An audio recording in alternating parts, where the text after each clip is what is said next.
Kinshasa, 1966. The National Stadium is packed with 50,000 people. Not for football, for executions. Four men accused of plotting a coup against Mobutu. They are marched out and they are hanged in front of the crowd. One of them was Evariste Kimba, a former prime minister. The others were Jerome Anani, Emmanuel Bamba, and Alexandro Mahamba.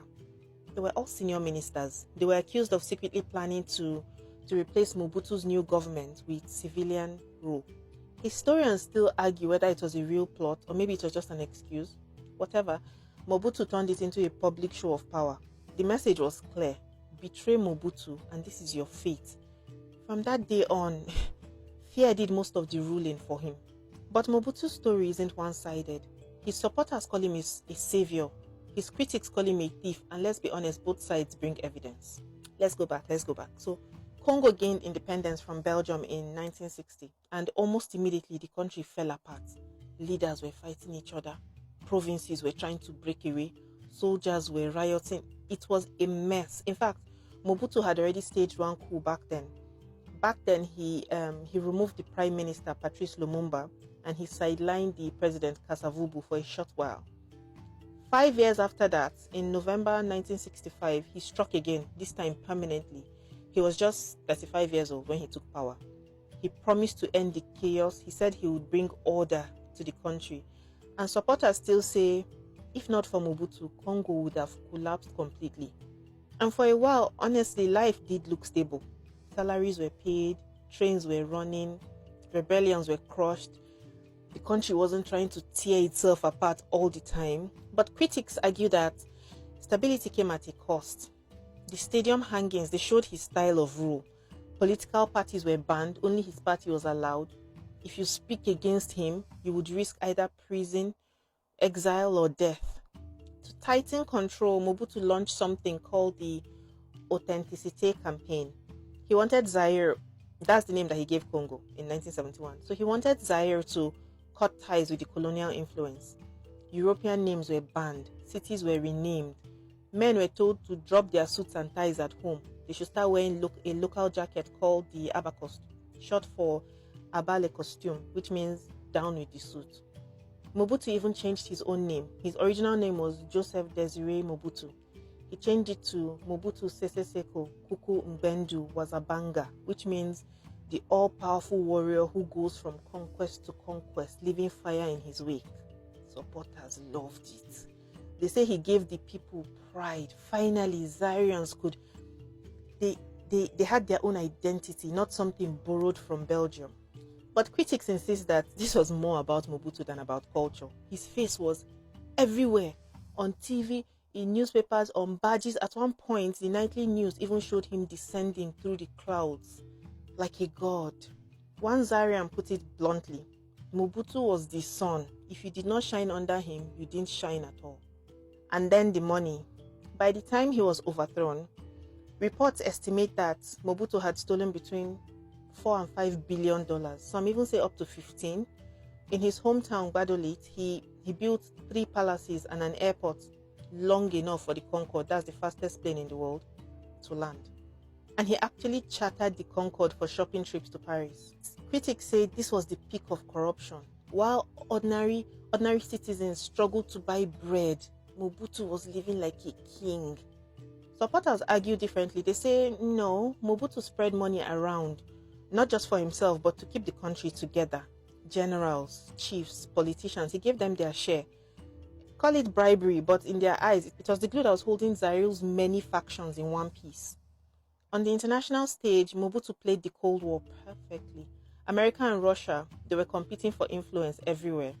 And Mobutu chose the US. That single choice, that choice bought him powerful friends. The US alone gave him over $1.5 billion in economic and military aid. France and Belgium backed him too. Mobutu even sent troops to support America's side in Angola during their civil war. Supporters say this made Zaire a key player globally. Mobutu enjoyed the red carpet treatment in Washington and Paris. He loved it. But critics say that this was the tragedy. The West knew that he was corrupt. They knew that he was brutal. They didn't care. As long as he was anti-communist, they turned a blind eye. to ordinary Zairians, it looked like their suffering didn't matter. As long as Mobutu was the West man in Africa, they didn't help. And Mobutu loved that spotlight. In 1974, he brought one of the most famous boxing matches in history to Kinshasa, Muhammad Ali versus George Foreman. Ali was a global superstar. Though many thought that he was past his prime, then Foreman was younger, stronger, undefeated. Mobutu paid $10 million to bring them to Zaire, 5 million each.